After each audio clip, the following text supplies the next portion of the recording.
Welcome into Hardcore Penn State Football. Reaction to what we just heard were the college football playoff rankings here on Tuesday evening. Penn State coming in at number 3. What does that mean for the Nittany Lions? All Big Ten team selections came out, as well as a Penn State Nittany Lion winning Defensive Player of the Year. We have a new commit that we'll just briefly touch on before a better, deeper recruiting show next week. And, oh, by the way, Big Ten Championship this weekend. We will preview the Oregon Ducks, get you all set and ready for that game. Let's get right into it. Welcome into Hardcore Penn State Football. I'm Cory Lestochi. With me, as always, the great Shawn Kane. How are you doing today, Shawn? Good, Cory. I like the I like the video title of this, the episode title. You like that? You like Pay that the little bill. pun? You like that little pun? It's one you gotta think for a couple seconds about, but you'll understand it. Are you going to Indianapolis? I'm not. I'm going to be actually taking Thursday and Friday off, and we'll be trying to get a deer this weekend. So perfect situation is after a good day of hunting on Saturday. I mean, if I get it earlier, that'd be great. But perfect scenario would be sitting there eating some bacon wrapped backstraps of a deer while Penn State takes on the Oregon Ducks. That'd be ideal. Well, Penn State's actually going duck hunting on Saturday. That's right. Everyone's doing a little hunting. Yeah, everybody's doing a little hunting. Yeah, yeah, I am also not going but yeah, it's an awesome time if you've never been out there. So definitely encourage you to go. And tickets are right now very, very affordable. So yeah, no, the tickets are very cheap. If I wasn't going to be hunting this weekend, I would definitely be going out there. Why don't we just get right in and not bury the lead too much here? Let me switch over. We're good at that. To this.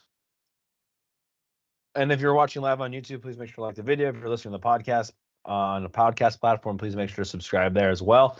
Here are the latest college football playoff rankings for people on the podcast. I will read through the rankings first. Ole Miss 13, Miami 12. I'm sorry, I always do that wrong.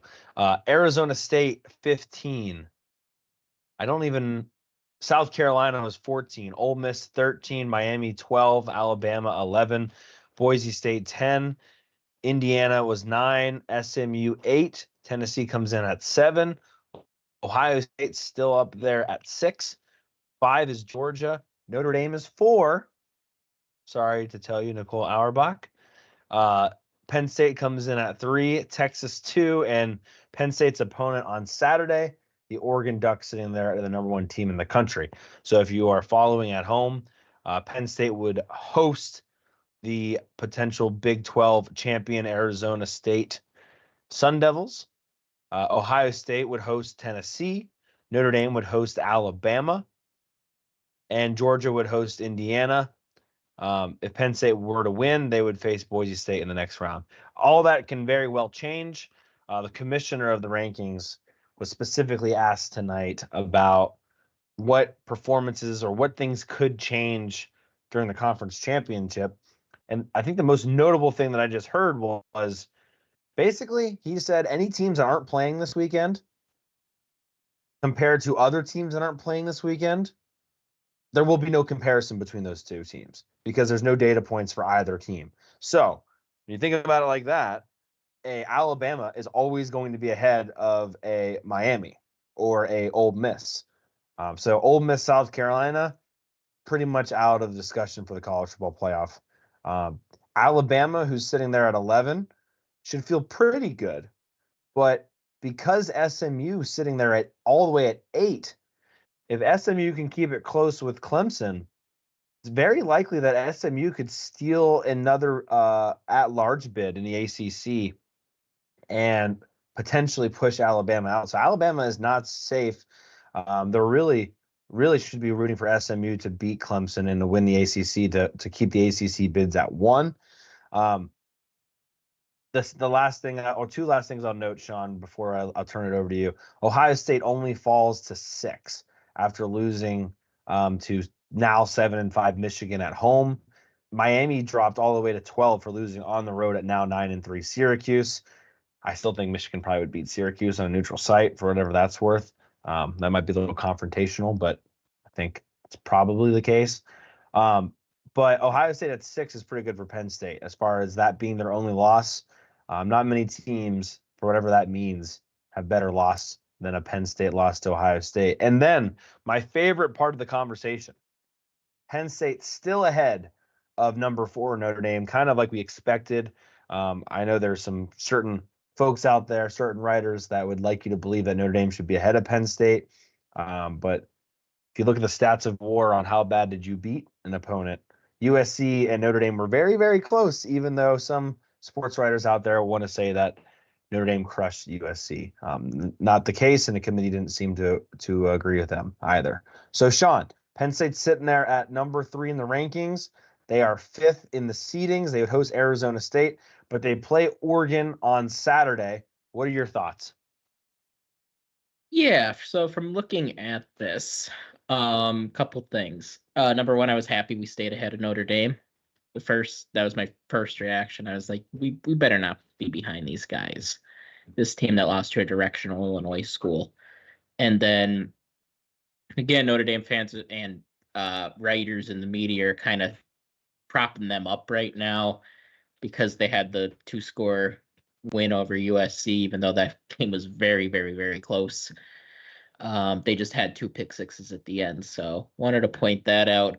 And then the other thing that I thought of when looking at this is if Penn State were to lose Saturday, where would we fall? What's the worst? Where's the worst we could fall? And a couple scenarios popped up to me. So let's say Penn State loses. I won't even say whether it's blowout or it's close. Let's just say we lose.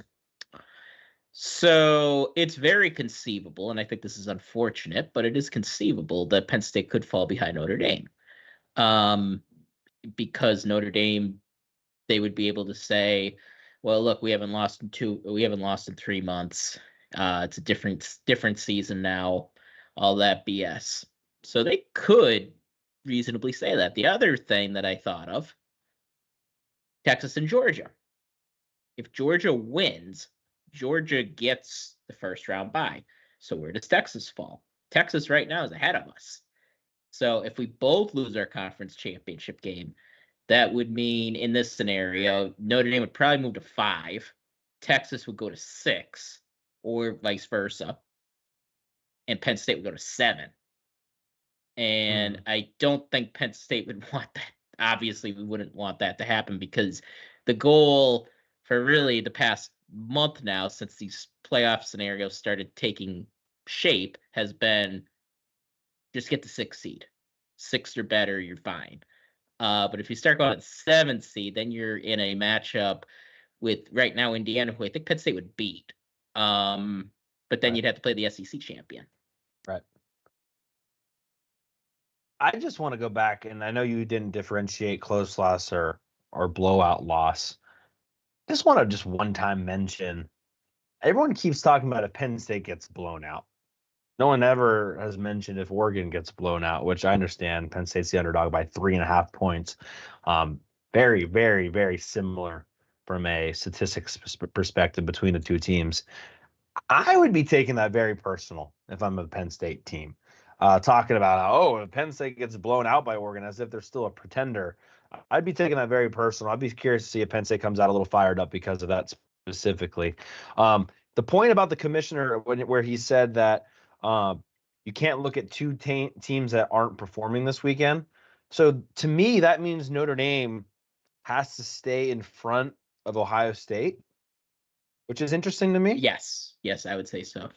But that is concerning as a Penn State fan because I don't think a loss to Oregon should necessarily drop them behind Notre Dame, but I could almost understand if they would drop them. No, I'm going to take that back. I don't even think, honestly, a normal loss to Oregon should drop Penn State behind Ohio State. Again, Ohio State just lost to a 7-5 Michigan team. They have 2 regular season losses. Penn State's sitting there with 1 regular season loss. Just go back to 2016 and look at the playoffs. They didn't even consider head-to-head because they weren't even in the same stratosphere. I think you're in the same similar predicament. A loss in the conference championship is not the same as a loss to Michigan at home. I don't think you can even compare to head-to-head.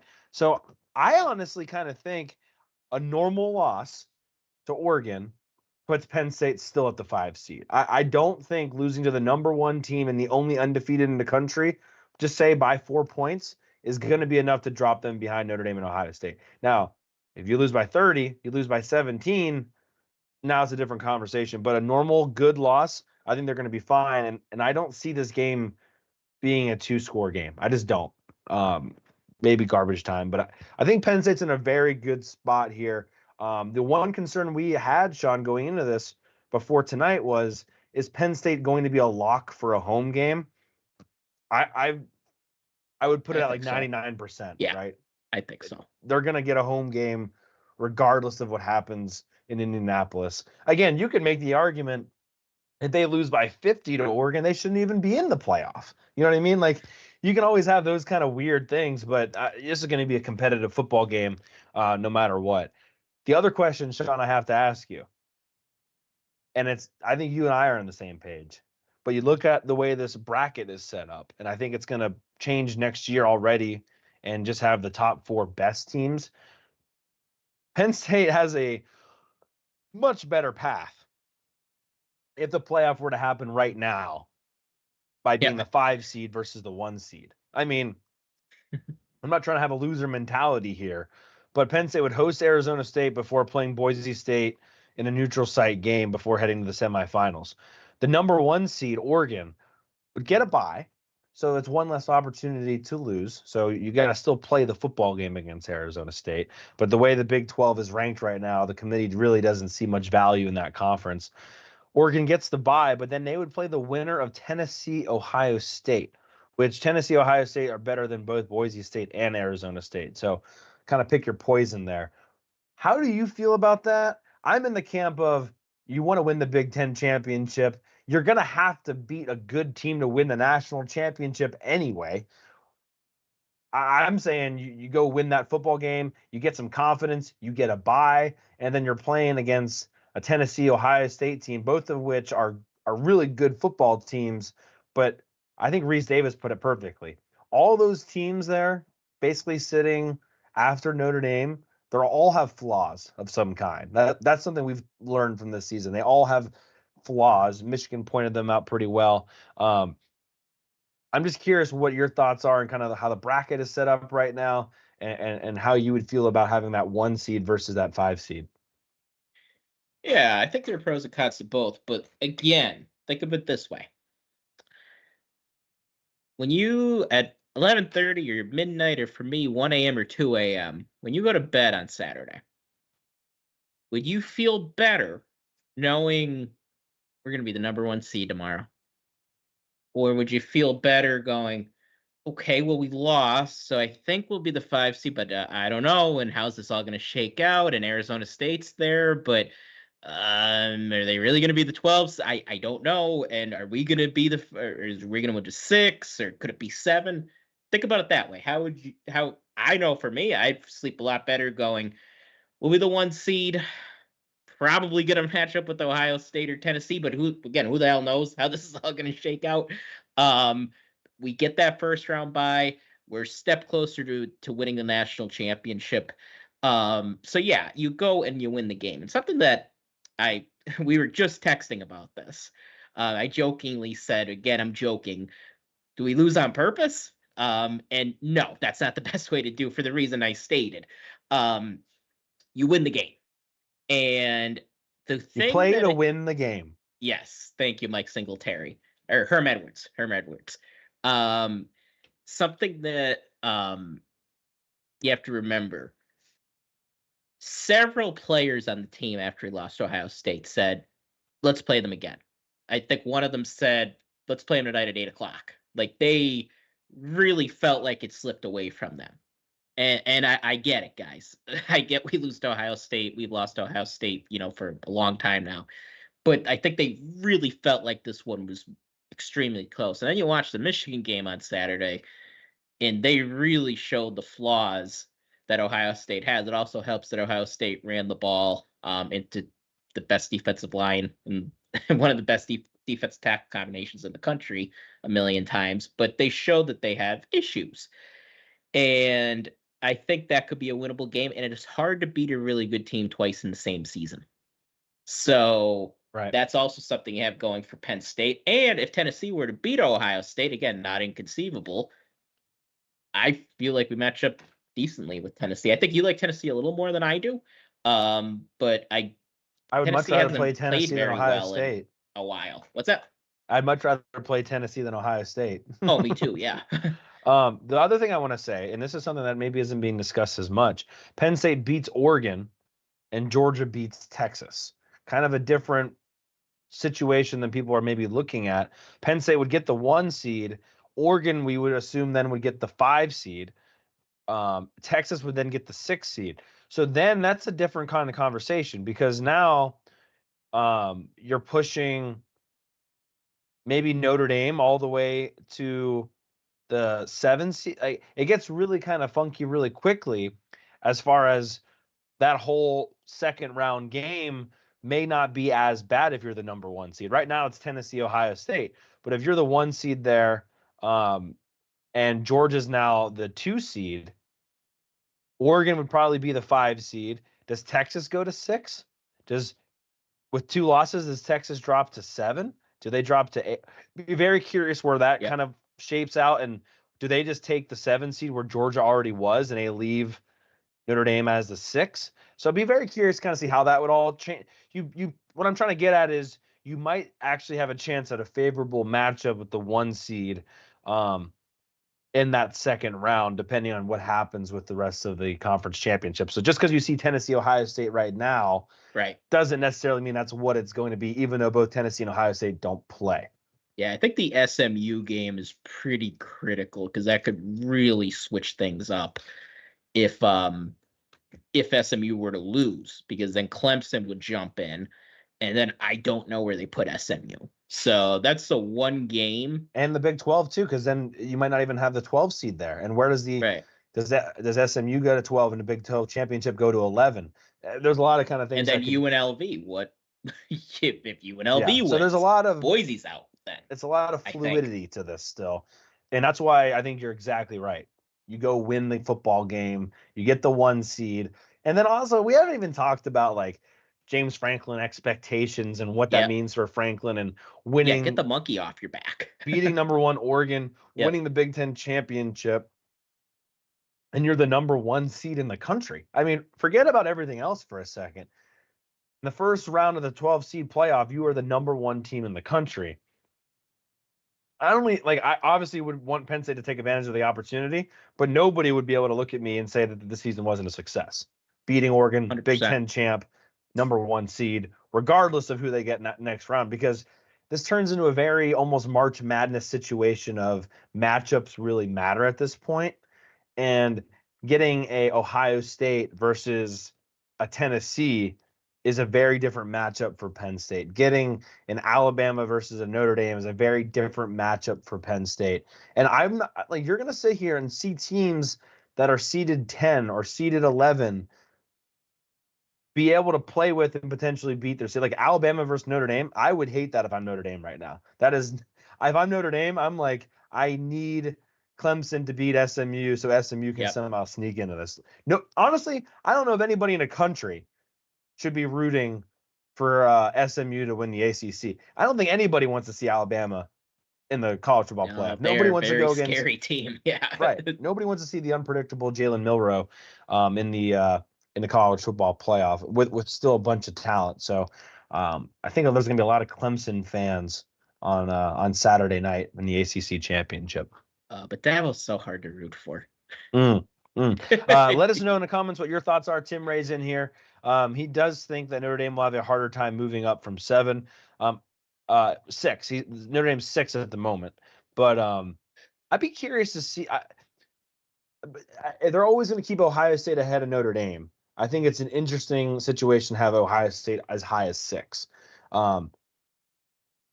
It makes things, and I guess I should make sure I'm clarifying my seeding versus my ranking. What I mean is Ohio State sitting there as the 6th ranked team in the country makes it really hard to kind of play with where you can put Penn State if they would lose, because can you squeeze Penn State in between Notre Dame and Ohio State? I don't know, and that's where I think that's going to be interesting. I think you could.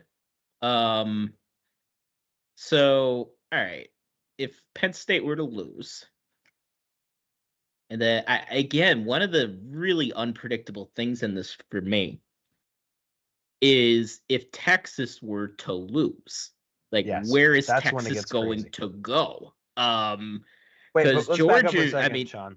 Yeah. If Texas were to win, yep, and Penn State wins, yes, are we on board that Penn State gets the 1 seed? If Penn State were to win, yes. I'm pretty sure, because that would be a win over the number 1 team in the country, and your only loss was Ohio State, and it was a closer game. Texas would have redeemed their loss to Georgia. That is true too. I'm pretty sure it would be Penn State. Again, I have thought, I've been like president of this club, that it should be way closer between Penn State and Texas right now. I'm not just saying that because I'm a Penn State fan. I say that because I don't know what Texas has done that Penn State has not done. I think A&M and Illinois are very equal teams. Probably, yeah. And I know it's sacrilege to say that, but A&M wasn't ranked, right? You can't move the ball against anybody with any kind of pulse. So A&M wasn't ranked, right? No, they were out. Okay. Where Illinois is ranked. So yeah, that's a win over a ranked team that Penn State has that everybody tries to forget about, but it is a win, by the way, by 2 scores against a ranked team. So I've been pounding my fist for a long time. I don't know what Texas has done that Penn State has not done. So is there a chance that Texas could be ahead of us? There is. Again, the propaganda machine is going to be working overtime to try to get them to 1. But let's put it this way, Corey. Let's say we are 2. Yeah. It's not a bad looking bracket down there. No. And again, that would Georgia, and that's another thing we hadn't even talked about. That's the other side of the bracket. If Georgia loses to Texas, do they move? That's what no one's discussing right now. They're right now sitting there as a 7 seed, 5th ranked. Would they potentially move? And see, that's the thing. I don't know. Do you move a Georgia behind in Ohio State? I don't see Georgia falling behind Tennessee because they beat Tennessee. Right. But could we see an 8-9 matchup of Georgia-Tennessee all of a sudden, which would be kind of cool from an SEC East perspective, even though that game literally just happened at Georgia as well. So it'll be a repeat. But, is that enough to see Ohio State then jump to the 7 seed? And also, if Penn State were to win, does that help Ohio State's cause at all? That's the thing that I don't understand, how I feel like they kind of contradicted themselves. If I'm Ohio State and Penn State wins the Big Ten championship, how do I not get to say we went on the road and beat the Big Ten champion? I think it would help Ohio State if Penn State wins. Yes, I think Ohio State is hoping Penn State wins for that exact reason. But the question then is, where does Oregon go? Right. So, because Oregon has the head-to-head win, and they've only lost once. And I don't think Ohio State would jump on Notre Dame because of that.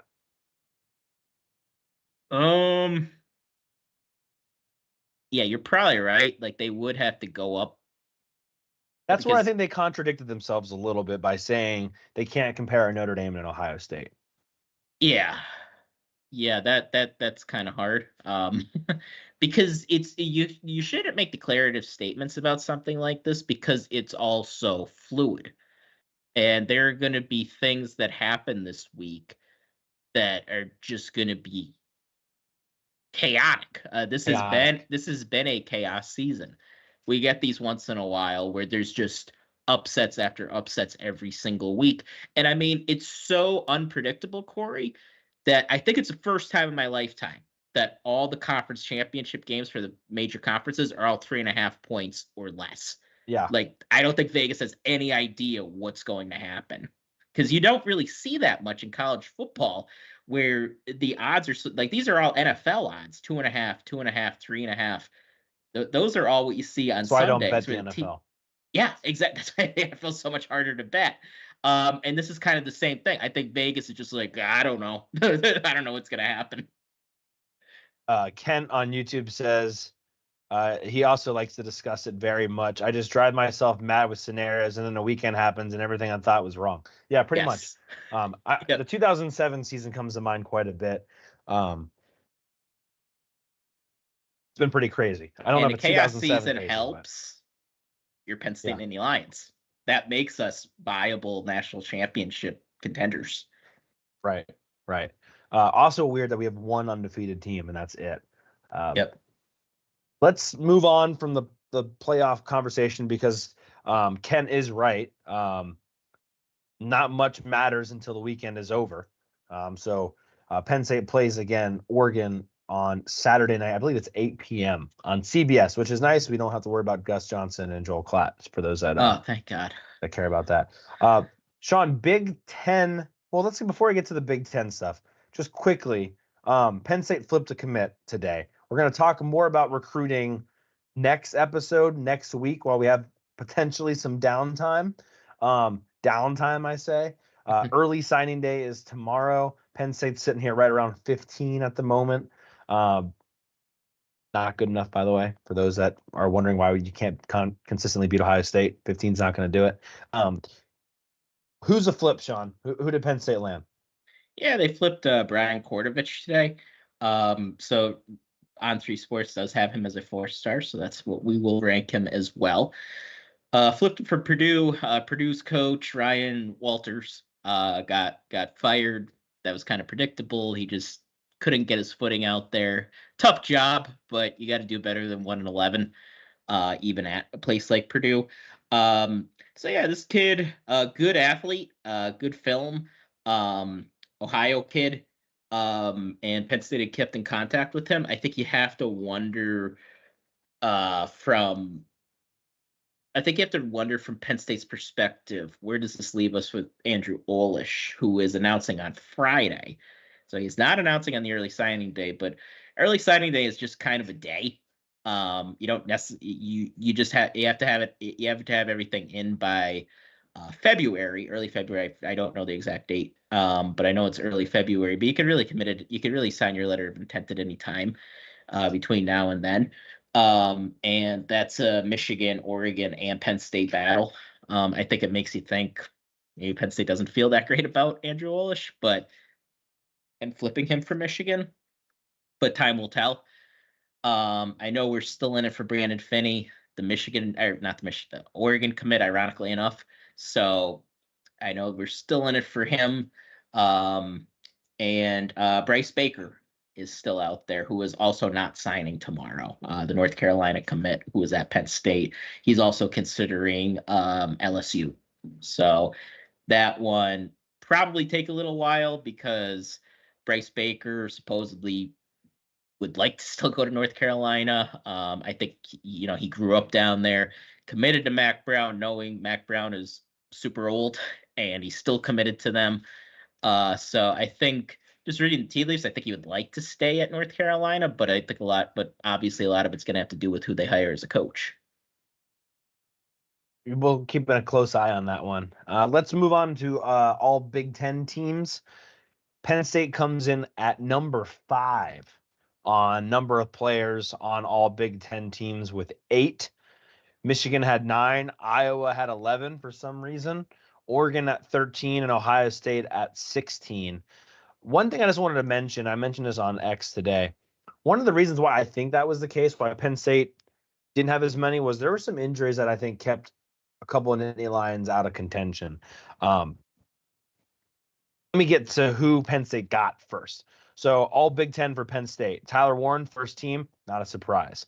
Offensive guard Vega Ione, second team. Kind of a surprising one here. Offensive guard Sal Wormley, third team. On defense, defensive end Abdul Carter, first team.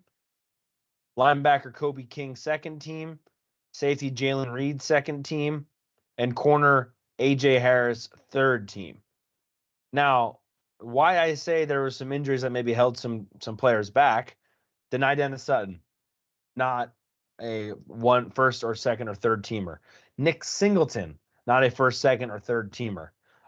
Anthony Dunca, not a first, second, or third teamer. And obviously Kevin Winston Jr., who didn't play very much, not a first, second, or third teamer. Expected all those guys that were kind of banged up to potentially, get on the get in one of those spots there. Other than those guys that were kind of injury laden for why they didn't get on there, is there any bigger of a snub, Sean, than Zane Durant?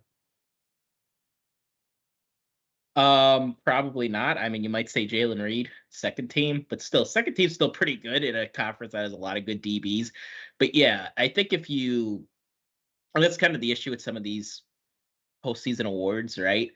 Is there's so many guys, and a lot of if you watch Penn State as religiously as hopefully everybody who watches and listens to us, watch, Zane Durant is one of the most important players on the team.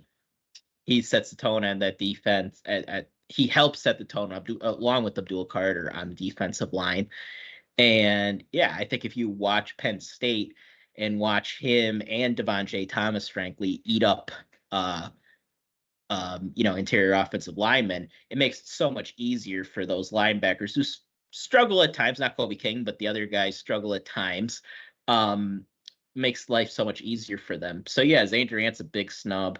And yeah, I mean, I know secondary is very good in the Big Ten this year, but Jalen Reed, I feel like has to be first team. Like if you watch him, I watch a lot of Big Ten football. I don't think there are too many safeties in the conference better than him. Yeah. Lathan Ransom got one of the spots, and then I believe it was a safety from Illinois. Yeah, I think you're right. That got one was media, one was coaches. Take that for what you will. I don't know if Penn State is in a position they are without Jalen Reed. I mean, there's multiple plays you could point to where you're like, probably not here without it. I mean, obviously the interception at Wisconsin looms very large. But there's a handful of plays that he made this year that probably keeps Penn State in a good spot. Yeah, I mean, I remember on Twitter he was mad that he didn't get considered for the Thorpe Award, and I actually thought he had a pretty good case to be upset about that. One thing we haven't spoke about yet. Tyler Warren wins the Tight End of the Year award for the Big Ten. That's not a surprise to anybody except for maybe Michigan fans that were hoping Loveland would do it, even though I think he played in like 6 games because of injuries. Abdul Carter wins Defensive Line Player of the Year and Defensive Player of the Year. Now, maybe that doesn't come as a surprise to some, but Abdul Carter, I mean, had a very impressive October and November. Really turned it on. I put the split stats out on X on our show on Sunday. Just fantastic stuff there.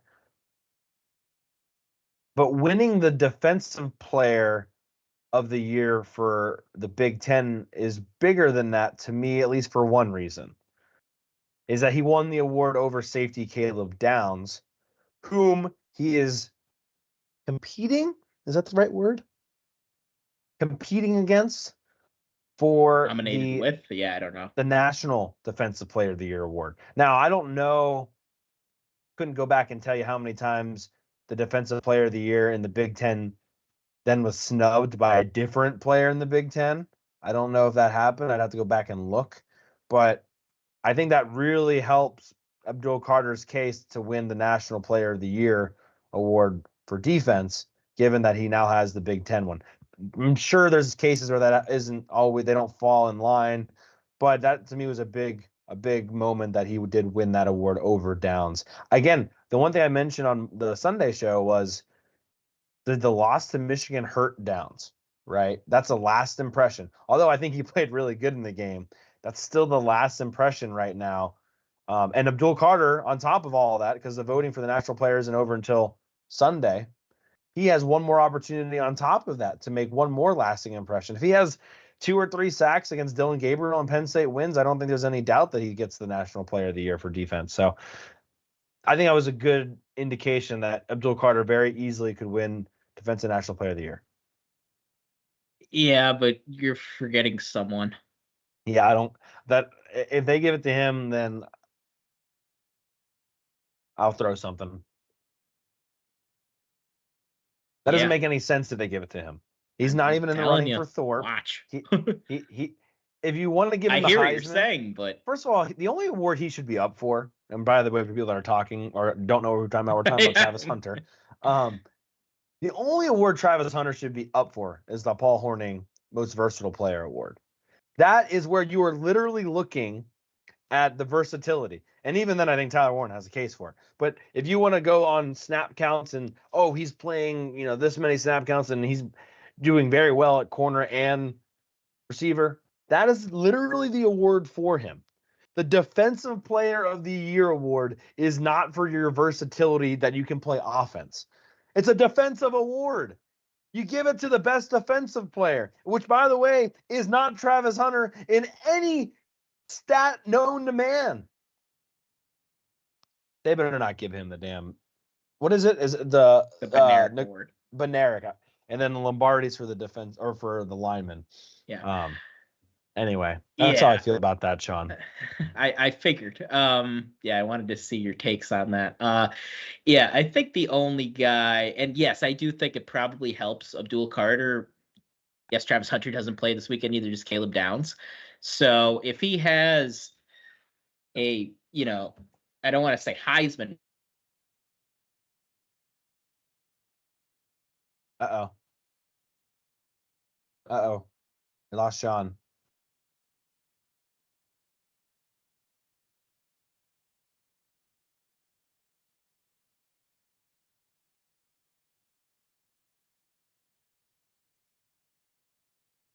We lost Sean.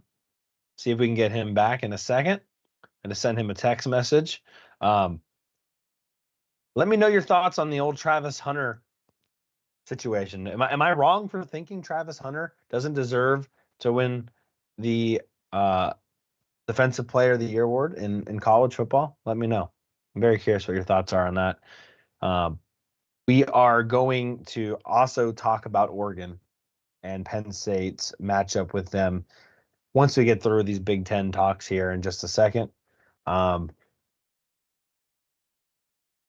me just make sure. Oh, there he goes. Oh.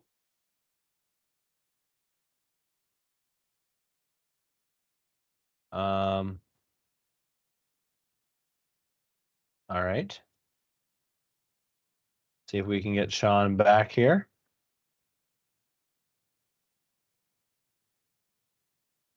There we go. Until Sean's back, it's just me.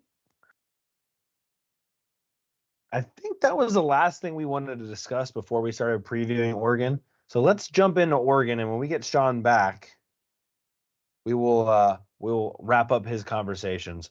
But let's jump to Oregon now. Penn State, Oregon. I think a lot of people, maybe in the national media and maybe even Penn State fans who sometimes I think get cynical about these matchups. The first thing I just want to mention is if you're a Penn State fan and you're worried about this game, how did you expect to win a national championship without playing a team like Oregon? I think at some point you got to just believe in your team. And I know that there's been times where it has seemed to be, that Penn State wasn't capable of beating an Oregon. But if you look at the stats across the board, Penn State and Oregon are almost identical, whether that's total defense, whether that's red zone. I love my red zone offense of stats, my red zone defensive touchdown percentages allowed. They're very, very similar. Turnover differential, they're similar. These teams match up very well against one another. Oregon also, for what it's worth, barely beat Ohio State at home. I mean, I think there's this idea that since Oregon beat Ohio State and Penn State lost to Ohio State, that they're just two different tiers. And maybe they are, but I don't think it's fair to assume that before they face off against one another. I think there's a lot of things that Oregon does well. But I think there's also some things that they struggle with. I don't think Oregon is a fantastic team against the run. I think they're about middle of the pack, a little bit above average. Their defensive line, which is very good, is very good at getting to the passer. I don't think they're excellent in run defense. And so I think that's something that Penn State has to take advantage of. The other thing I was just going to mention is, yes, Washington had 10 sacks, or excuse me, Oregon had 10 sacks against Washington. But I think that kind of boosted Oregon's sack things. If you look at the sacks now, Oregon is close to Penn State. If you take away some of those sacks, it isn't the case. So I don't. I think a lot of Penn State fans are nervous right now about Oregon's pass rush because Washington was the last opponent you saw them face, which Washington, I think, is struggling a little bit in that regard. One thing I wanted to mention that is also very similar between these two is Andy Kotelnicki and Will Stein. Will Stein's the offensive coordinator for Oregon. Very much like Spider-Man meme situation here, where Oregon runs lots of misdirection. They run lots of fancy plays. Landon Tangwall, shout out to him. He did a really good breakdown of their scouting, and they're running end around reverse traps. They're putting a lot of people in motion, orbit motion, then running counters the other way. They're gonna make Penn State's linebackers and safeties stay disciplined and also stay home. Denai Dennis Sutton, by the way, did a fantastic job against Maryland. I went back and watched the film on staying home, and then they're gonna have to do a lot of that. But here is where I get a little concerned about the Penn State defense is go look at that Ohio State game. One of the biggest plays in the game was on misdirection. How did Minnesota score on a misdirection kind of play? Got to think at some point Penn State gives up a big play due to misdirection. Even against USC, one of the biggest plays of the game was actually a fake double reverse using one of their best players. So Oregon is going to do some of that misdirection, and I think that's something that Penn State's defense is going to struggle with to a certain degree. And I think it's going to hurt Penn State at some point in the game. I don't know if it's going to cost them a game, but I fully expect Penn State to give up some sort of reverse flea flicker counter where you're just out of position and they give up a big play in that regard. Sean, you're back. We lost you mid-sentence. I've moved on to start talking about Penn State, Oregon, but I want to give you a second to kind of wrap up your conversation. All right. Let's just share our favorite Travis Hunter memory. No, I do think I was talking about how the extra game, yeah, it definitely gives Abdul Carter an edge over a Caleb Downs, over a Travis Hunter. And it also gives him an edge in the Lombardi conversation because I don't think that's 100% wrapped up. South Carolina does not play this weekend. Helps. So yeah, I think he definitely gets a bump there. And maybe he has one of those signature plays. I mean, he struck the pose last week for the Heisman, so maybe he's not aiming for the Benair. He's aiming for bigger and better things. We can only wish. I was going to lose you again for a second. Yeah, no, I agree. So we started talking about Penn State, Oregon. I'm talking a little bit more about Oregon's offense and how there's a lot of similarities with Penn State's offense. I started off the whole conversation just to catch you up on how Penn State and Oregon are very similar statistically, whether it's turnover differential. I love my red zone percentages, total defense, very similar across the board. And, Penn State, if you're a fan of Penn State and you want to win a national championship, you're going to have to face a team like Oregon at some point anyway. And in my case, they're playing with some house money. But the Oregon offense does scare me in the sense of the misdirection, the counters, the things they have going on. And then, Sean, we got to talk about their wide receivers because they have a bunch of them that are able to play very well in space. And that concerns me to a certain degree. Now, I know Penn State played Ohio State pretty well in that regard, but tackling in space is going to be huge for the Penn State defense. Yeah, I mean, as you know, everything always comes back to the Miami Dolphins for me. And this team actually, when the Dolphins are humming, they remind me a lot of them. They have the two speedsters at wideout. They have a lefty quarterback from Hawaii. There's a lot of similarities. Who is very accurate, a little undersized, but he specializes in getting his guys the ball in space, and that is Oregon's bread and butter.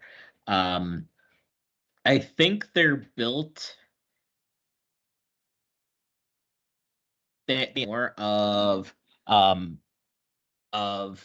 USC's wideouts than Ohio State's. I think I like that they're comparison. Yeah, I think they're a little higher quality, a little less raw than USC's receivers. They're definitely seasoned, but Ohio State's receivers are probably a little bit better as far as translating to the next level. They're just more physically gifted. But the speed just really stands out to me with this Oregon team. Yeah, and in general, Oregon, I mentioned a little bit about Oregon's run defense being a little bit more middle of the road. So is their run offense. Not fantastic. I think they're sitting around 45 in the country in yards per carry. So nothing crazy there, but they do a lot of quick passes and stuff to get their guys in space that almost kind of act as a run. And I don't necessarily I don't like Penn State when they have to face those kind of teams like that. That really concerns me. And then we haven't even really spoke about Dillon Gabriel yet. Obviously, Dillon Gabriel is going to cause some problems for Penn State. I think we can agree on this. Best quarterback Penn State's faced this year. Yep. I don't even know if it is that close.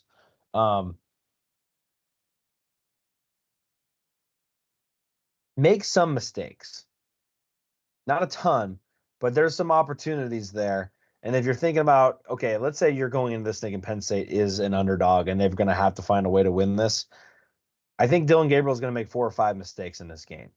And I don't think they're going to be like just here's the football mistakes, but I think Penn State's got to capitalize those and find a way to get 2 turnovers in this game to feel really good about it. Because I don't think their offense, Penn State's offense, is going to be able to score at the same clip as Oregon. And I think you're going to need to find a way to turn Dillon Gabriel over at least once, maybe even twice. Yeah, and at the same, I agree. We haven't faced a quarterback like him as of yet. But they haven't faced a pass rush like Penn State's as of yet. And I know they played Ohio State, but Penn State, Ohio State doesn't have a guy like Abdul Carter. I know what JTT has done to us over the years, but that ain't how he plays every week. That's just but I think Penn State consistently has a better pass rush than probably any team in the conference, maybe other than Oregon. So I'm interested to see how he'll be under duress. I think they're going to counter that by doing a lot of what USC did against Penn State and getting the ball out of his hands quickly. And I think that's a style that Oregon is very comfortable playing in because that's what their style is. Now they also move Dillon Gabriel a lot. Now he's not quite as I think a lot of people think he is. I think he had less than 200 yards rushing for the season, but he could get around. He definitely has wiggle. But he is watching his highlights. He keeps his eyes downfield. So he is a throw first quarterback, but he will use but he's not afraid to use his legs, and he's comfortable using his legs. Yeah, I think he's going to have to run. I think he's going to try to run the ball 7 times in this game. I mean, kind of a Will Howard situation where he's going to probably hold on to it and pick up a 3rd down in a situation where you're like, why didn't you just stay home? Because he has the ability to do so. Kent says, trust in both coordinators, but the bulk of responsibility will fall on Tom Allen and limiting explosive plays and controlling the line up front. I think this is a Tom Allen legacy game, to be honest with you. A lot of people, I've been a little skeptical of Tom Allen this year, a little bit. He can make up for all of that in this game If he's able to find a way to limit the big plays, Dylan Gabriel does have a handful of interceptions in the red zone. If he can bend but not break and run that style and keep Oregon out of the end zone, this could be a big game for him. Do we just give Oregon 7 points to start the game at this point? I mean, at what point do we just not even take our guys out there and just let Oregon score? But I think this is a big legacy game for Tom Allen. I mean, again, big kind of critique.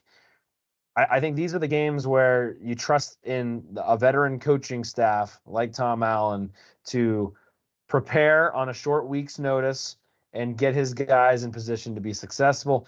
I will say this. You can go back to like Manny Diaz when he struggled in his first year against Michigan and getting a little too cute or overthinking it. I don't think Tom Allen's going to overthink this game. I don't know if what he's going to do is going to be enough, but I don't expect there to be an overthinking where they just come out and look completely dissociated.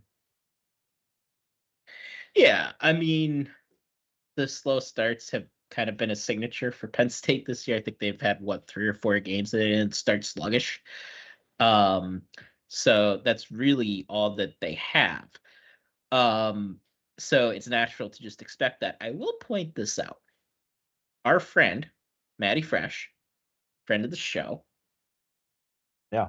I haven't had him on for a while. I know. He's actually releasing a new song on Friday. I listened to his conversation with Zach Seco or whatever his name is. Yeah. And Maddie Fresh pointed out, we all know how good Penn State is after halftime, especially in the third quarter. Oregon is not good. No. In the third quarter. And I think that's very, very important. I think they're statistically like 118th or something in scoring offense in the third quarter. Yeah. So they're real bad. Get to halftime with the lead. We're probably good.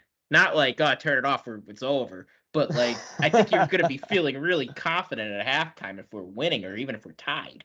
Because in the third quarter, Penn State's superpower has been halftime adjusting at halftime and having a good and being good out of the break. So I think that's a big part of the strategy going. Well, I don't know they probably want to just win from the beginning, but I know for me, I'll feel really good at halftime if it's tied. I don't know what the prop bets are. I would feel very comfortable taking Oregon to be ahead at half and for Penn State to win the third quarter. I don't know, again, what those are, but I would feel pretty good about that. Some prop bets for this one. It's the biggest game of the weekend. Well, this is the Georgia game, but I think this one's I think this will be a better game personally. Yeah, I agree with that. Blunt Man on YouTube says, better thinking Michigan fan James Franklin wasn't going to beat Ohio State. Hey, that might be true. Blunt Man, we talked a lot about Ohio State on the Sunday show, so you should check that out and Michigan's ability to beat them. Let's flip the script, talk a little bit about Penn State's offense.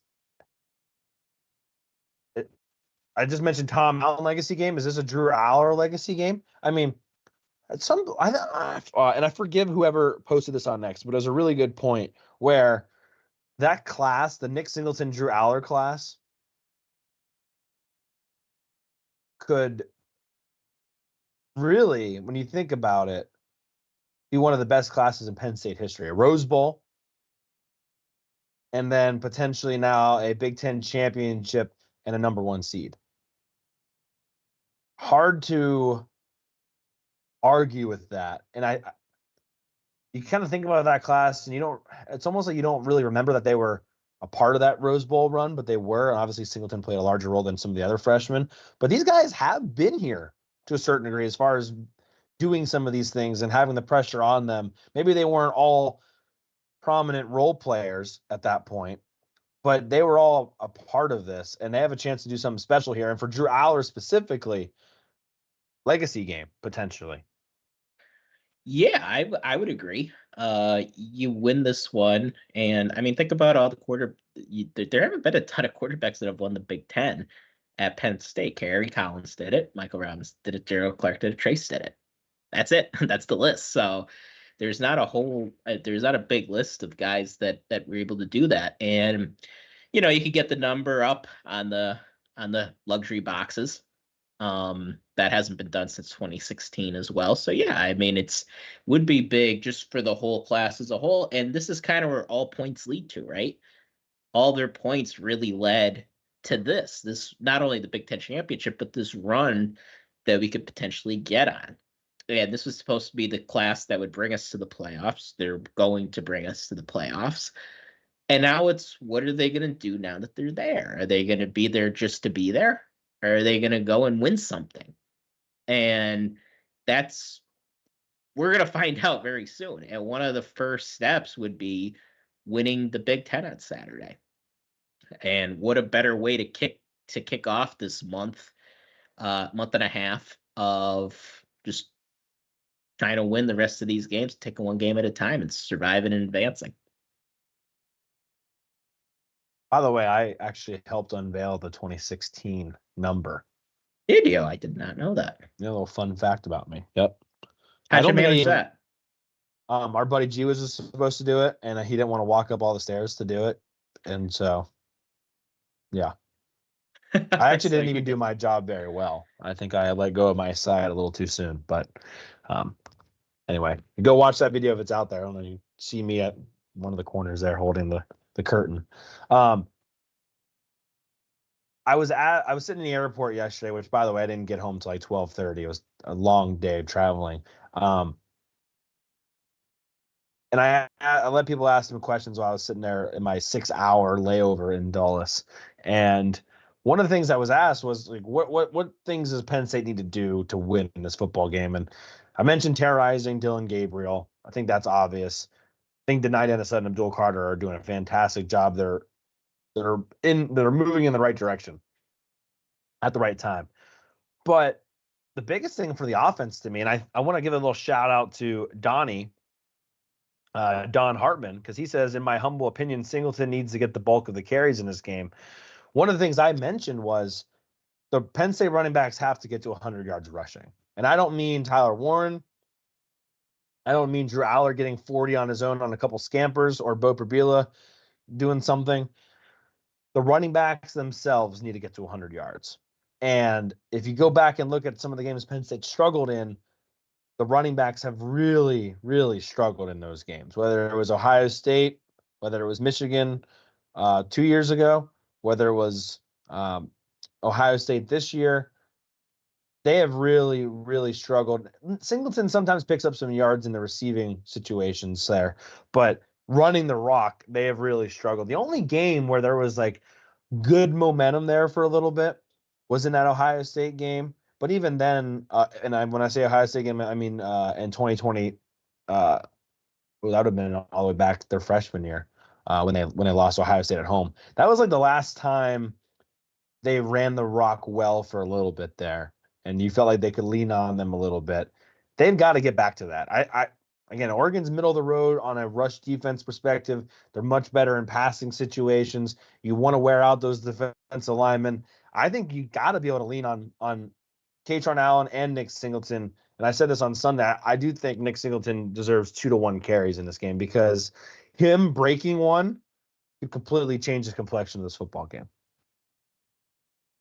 Yeah, and Oregon, while their pass rush is very, very, very, very, very good, run defense is good, but it's not. I don't think it's not special. Like, Ohio State is better against the run than Oregon is, and really, I think the only thing Oregon has on Ohio State is their pass rush. As far as the defense goes, they get after the quarterback a little better.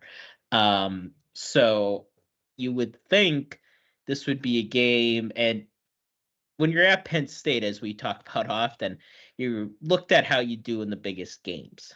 And who have been the best teams we've played since Singleton and Allen have been here? It's been Michigan, it's been Ohio State. Well, Michigan and Ohio State always have a stout run defense.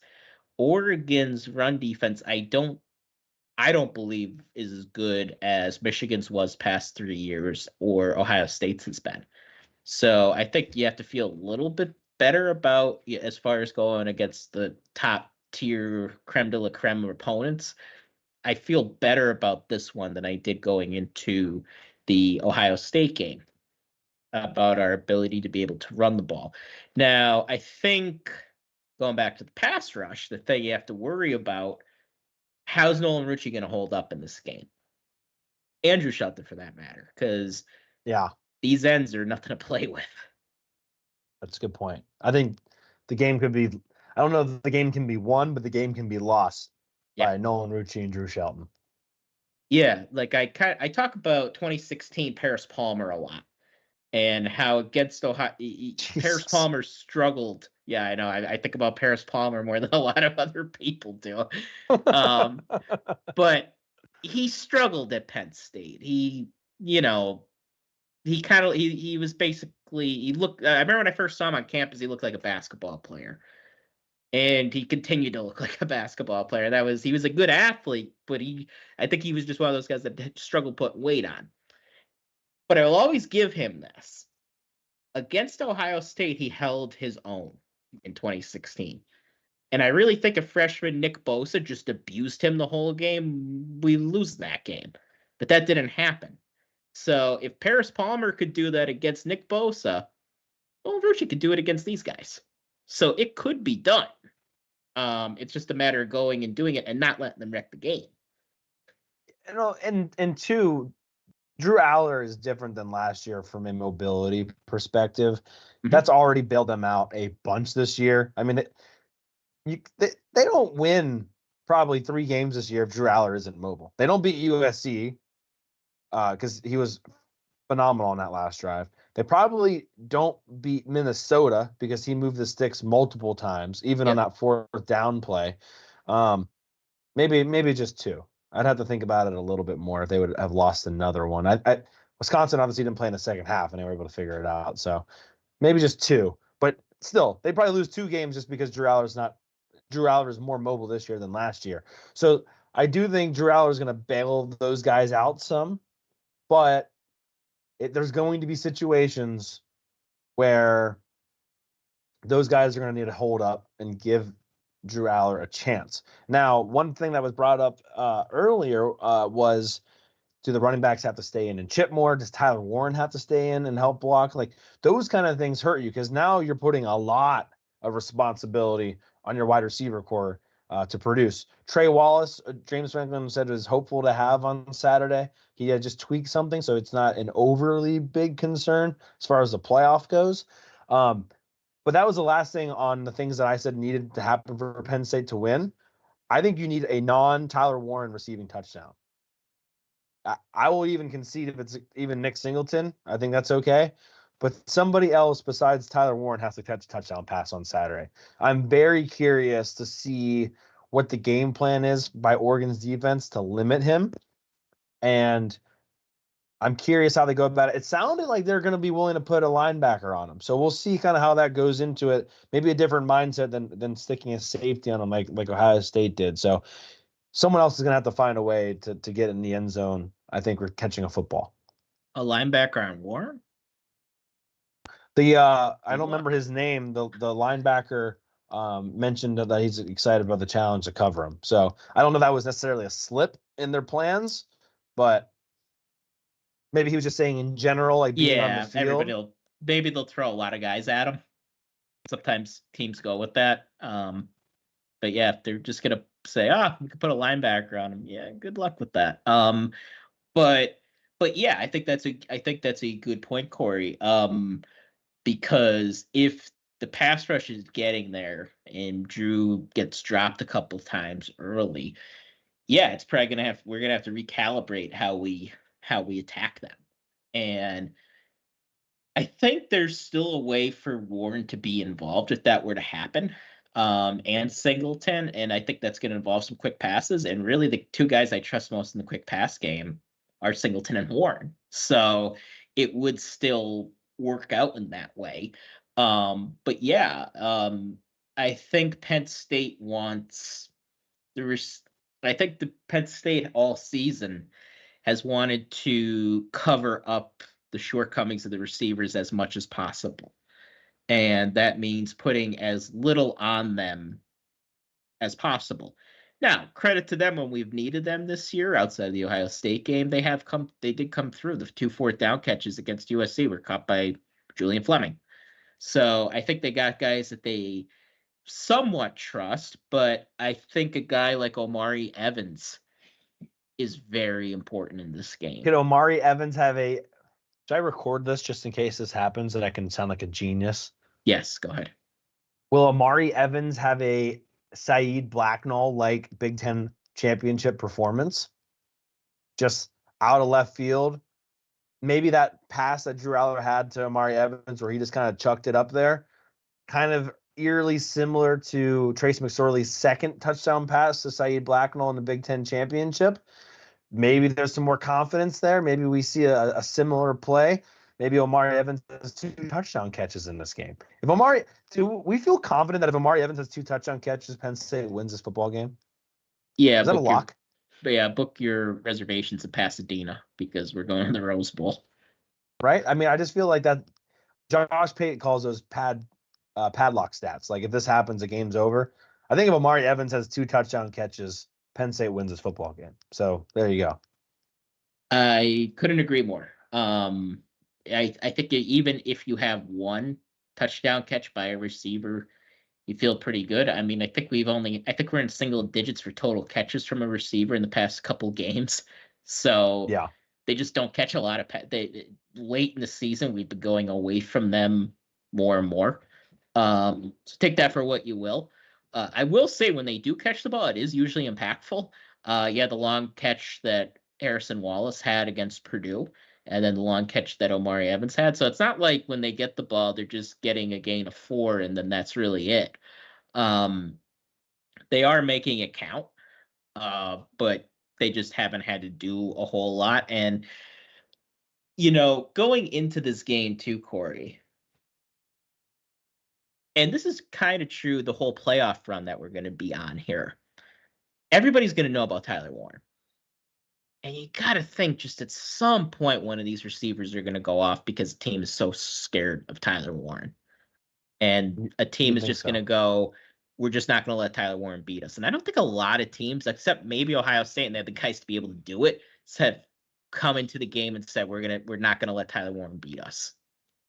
No, I think Ohio State is really the only one that's really said no to that. And Trey Wallace was 1 volleyball set away from catching a touchdown pass, which could, again, before I get to that, I just want to mention your point. Right now, Tyler Warren and Nick Singleton have more touchdown catches than all the receivers combined. So, yep, there you have it. If you add up all the tight ends and all the running backs, I think they double up the receivers in touchdowns. That's one thing that I get frustrated with. I texted you, Sean, about that. I understand like Penn State lost to Ohio State and the offense didn't do a good enough job in the red zone. But this concept that, Penn State wasn't even able to score an offensive touchdown against Ohio State, as if they literally didn't volleyball pass one off of their own hands into the defender, and as if they weren't able to score from an inch out. Like, yes, that is a problem in its own. But the idea that was the same as what we saw last year is just crazy to me. Like it's not. They moved the ball well. They couldn't accomplish it. That's been an issue in the Maroon red zone. We talked about that ad nauseum. But that doesn't mean that they have the ability to do that. At least this team was able to get down there. The previous teams weren't even able to do that. So that frustrates me. I think they're going to be able to move the football, but they've got to find a way to score. And I think you're right, Sean. I think other people have to be able to do it. And to answer Don's question, do we know if Trey Wallace will be able to play this week? I'm going to go on full speculation and say he's going to play. I think he honestly could have played on Saturday. They didn't need him. Don't worry about it. The way Franklin kind of made it sound, it seemed like it's not that big of a deal. Full speculation, I expect Trey Wallace to start on Saturday. I think he'll play too. He was questionable on Saturday. I saw some people online saying, well, if he's close, don't play him. I don't think that's the kind of message they want to send, though. I think they recognize this is a really important game. And a guy like Harrison Wallace, who's been here a long, long time, it's a very senior-led team that's been through a lot, and they've just been clawing and scratching to try to get to Indy, and they're finally there. if it's close, they're going to play him. I think Harrison Wallace, you'd almost have to shoot him for him not to go in the game, because these guys want to compete. They want to win this. These guys really, really want this. So if it's close, he'll play. And then what were you saying before that? I had something teed up about the offense not being able to score. Oh, yes. Yeah. So, look, we talked last year after the game in Columbus, and I remember feeling pretty dejected because I said, from watching that game, this team has too many issues to really be a true national championship contender. They have too many issues on offense. They can't move the ball at all, and these things can't just be fixed in a few weeks. I did not say that same stuff after the Ohio State game this year. I thought, all right, we got to the red zone a few times and just didn't execute well, and we didn't play well enough. We didn't coach well enough. We didn't do enough when we got in the red zone, and that's completely different from what we saw in the horseshoe in 2023, where we couldn't move the ball from here. My TV is about 6 yards away from me. We couldn't move the ball to my TV, and it's a completely different scenario. So yeah, I think it's sort of a lazy narrative if you go and watch the game. I think Nick Saban actually said it best. They were 6 yards away from beating Ohio State. If you combine the goal line stand and getting picked off inside the 5, they were 6 yards away. So I think that's it's kind of more depressing to think of it that way. But that shows how close we are, to figuring this out. That's why I'm so kind of like surprised by the what if Penn State gets blown out situation. Kent mentions Khalil Dinkins' game potentially. Says Oregon will do their best to disrupt or stop Warren, but it will be on Aller to understand he doesn't have to force it in. I think that's a really good point. Aller at times has locked into Warren maybe more than he should. Luke Corrales has been taking a bigger role too. Yeah, and then he says Dinkins wide open touchdown from a Warren trick play is what he's calling. So appreciate Ken being here. Everyone that's watching live on YouTube, please, if you haven't already, make sure to like the video on YouTube and make sure you're subscribed on the channel. Where are you at on this, Sean? Any other things you wanted to mention about this Oregon team? Place kicking, they're really good at place kicking. Nothing alarming on a special team situation there. One thing I wanted to mention now that I'm remembering it, inside on turf, how does that make you feel like Penn State's going to play faster? Are you worried about Oregon's speed on turf? I'm just curious. I feel like sometimes Penn State gets labeled as like a slower team, and I think sometimes it's because of our natural grass, but I don't know enough about grass to know the truth to that. I do feel like we do play faster on turf. Also, maybe we are going to be exposed by another really fast team on turf. I don't know. But I wanted to bring up at least that conversation. Yeah, I think we're fast enough. I think team speed has improved quite a bit over the years. And Oregon is probably the fastest team we'll play. I would say USC is probably the second fastest team we played. So the speed, are they faster than us? Probably. But I don't think it's going to play a huge factor being indoors in a playing on turf. Yeah, and the other thing, just kind of an overarching point with Oregon, they're very, very, very good. This is a team that could absolutely win the national championship. I think Dan Lanning is one of the best coaches in the country.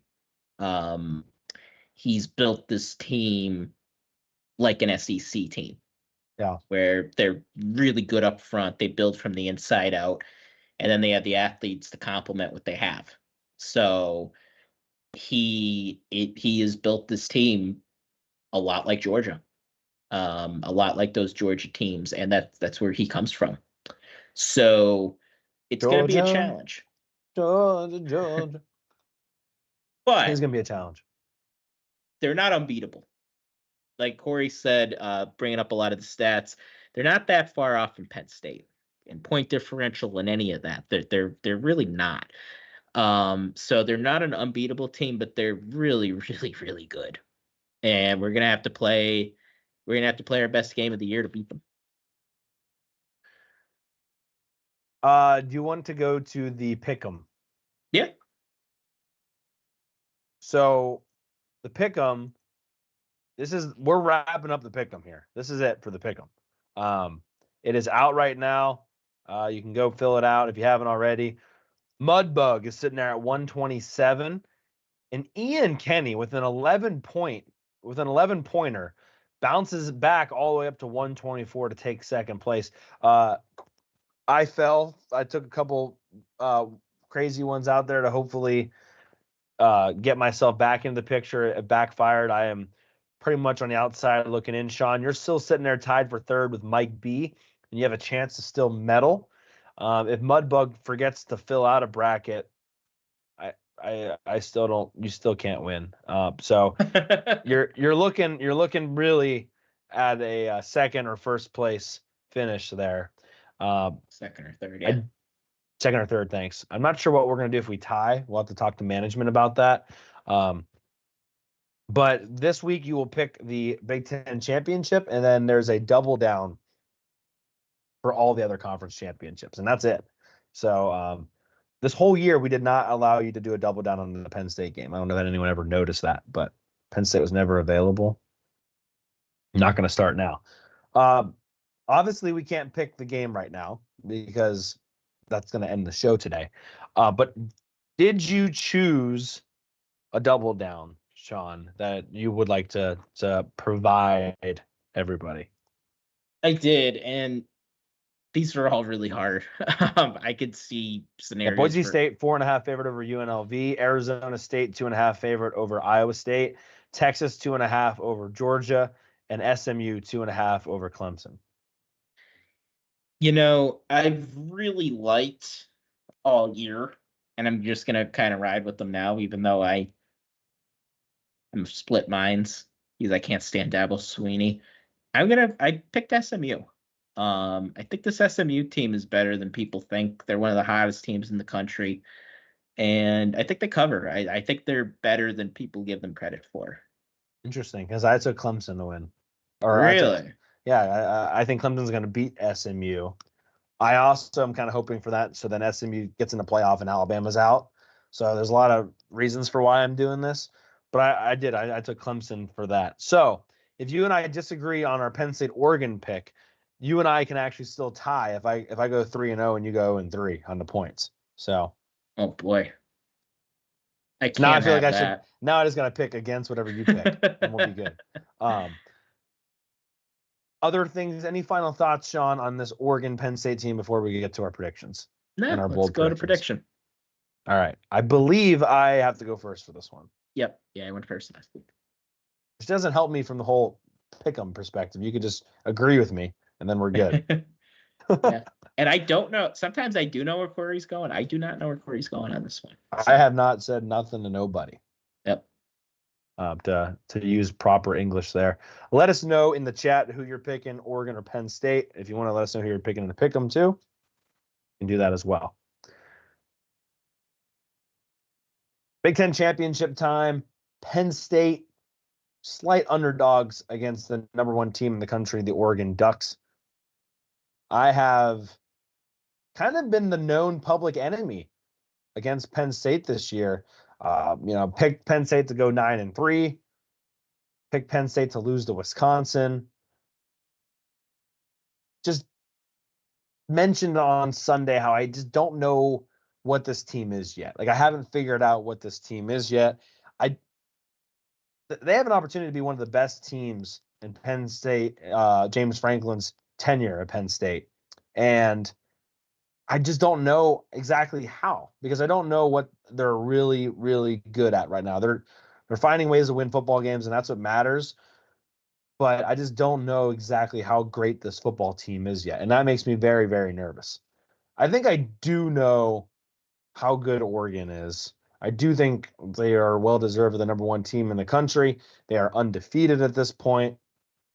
They have a really good quarterback. They've got a really good complementary defense. They're going to be a really tough out on Saturday, but also in the playoff as well. That being said, I'm going to take Penn State to beat Oregon. I have picked against the Nittany Lions far too much this year. I am going to go down and say that this is the Drew Aller legacy game.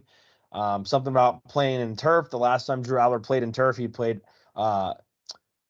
pretty well in a game that actually mattered.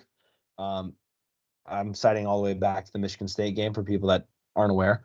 And I think Penn State is able to get this job done. I think they're able to run the rock efficiently. I think two main things helps Penn State win this football game because they're trending in the right direction right now. Number one, Nick Singleton is finally healthy. And number two, Abdul Carter and Denai Dennis Sutton are the best duo defensive ends in the country when they're healthy. And they are both trending in the right direction right now. I don't know if Oregon has an answer for Penn State's defensive ends. And I think they're able to terrorize Dylan Gabriel just enough to get this win. I'm going to take Penn State to win this game. I saw somewhere that if you combine all of the differentials of common opponents between Penn State and Oregon, it comes out to Penn State by +2, basically Penn State +2 in the point differential. So I'm going to take Penn State to win by 2 because I think that makes the most sense. I'm going to take the Nittany Lions to win this game 27-25, and I don't know how Oregon gets to 25. Somehow, some way they managed to do that. Penn State wins 27-25. Bold prediction. I think Drew Aller throws 3 touchdown passes. Probably one of them to Nick Singleton, but that's besides the point. Drew MVP? Yeah.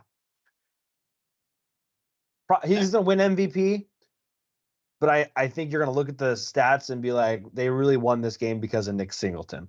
But he's going to have the touchdowns.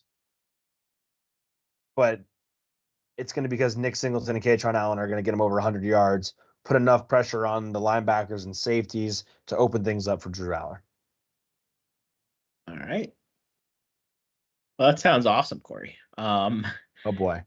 So, yeah, like I said before, Oregon, really, really good team. This is going to be a challenge. And the good thing for Penn State is we're a really good team, too. And I think that kind of gets lost sometimes when you're watching it live. Sometimes you lose track of how good your team is. And you look at Tyler Warren and Abdul Carter, they're 2 of the best players in the country. And I think when you watch them every week, it's easy to lose track of that. Sometimes it's easy not to, kind of smell the coffee, smell the roses with how good you have it. That being said, Oregon does have the best quarterback we'll play this season. They do have, and I have said this all season, the one team that I don't think Penn State matches up awesome with is Oregon. And I do worry about how we're going to do in space against them. Tackling, I think tackling's been good this year, but they're going to try to find ways to maybe get a Dom DeLuca, try to get a Tony Rojas, who aren't the most consistent tacklers, in space and try to make them miss. And combine that with, I don't fully trust this Penn State to run the ball that great. I'm going to go with the Ducks this week. So going to go with Ducks. Pains me to do it. Came very close to picking Penn State, but I'm going to pick Oregon. I think it's going to be a great game from an outsider's perspective. It'll be the type of game that will feel like, for Penn State fans, it'll feel like our livers got ripped out of us because it'll be so close. But I think Oregon pulls it out. I have them winning 21-20. So 1-point game. And bold prediction, I think Penn State kicks 2 field goals in the red zone. That's the difference. Shout out Ryan Barker. Yep, Ryan Barker is, knock on wood. I hate complimenting kickers, as you know. He has been very consistent for us. I do think he'll make 2 field goals, but those will kind of be what comes back to bite us. But good news, I think we'll feel good going into the playoffs. And we'll be like, we could beat anybody. We just need to get over the top. I think we'll feel as we'll feel dejected because we'll be like, oh, we're so freaking close again. But we'll know, okay, we could hang with these guys. We could beat these guys. Yeah, I don't think Penn State coming out of this has anything to lose, to lose, right? If they win, So great. that's You a got to silver feel lining. great going in. If you keep it close, okay, we kept it close to the number one team in the country. We can play with these guys. And I think that kind of mindset is going to be huge because it's always, oh, you can't beat Ohio State. You can't beat Michigan. You can't beat Ohio State. You can't beat Michigan. Playing someone other than them is great to start with. But then also, okay, number one team in the country. We are in this category. We have a chance to do so. So it'd be interesting. I'm glad that I am not the hater. I'm glad that you were the hater. Again, Shawn taking Oregon to win. I'm taking Penn State to win. We will be back most likely on Monday or Tuesday night post all this. I'm going to do some hunting. Going to hopefully come back to a Penn State victory. Shawn, any final thoughts before we get out of here? Yeah, I mean, should be a great game on Saturday. I went back and forth with this one. PSU Dylan has up that graphic from ESPN. Like Penn State actually has a better chance to win than Oregon. I have no idea what goes into that. The form that there's some formula out there. But turd sandwiches goes into that thing. That FBI stuff is terrible. Yeah, like this computer thing, and then if this happens, but it's rainy outside, and was James Franklin's daughter born on the 25th of the month? And I don't know what goes into it, but it had Penn State as a slight favorite, so who the heck knows? I just wanted to say real quick, Sonny on YouTube says he thinks a close loss actually demoralizes the team, which is an interesting and also very depressing thought. So, Sonny, appreciate that, giving us some sad news to think about before we get out of here. I think, and I understand where you're saying that. I don't think that'll happen, though.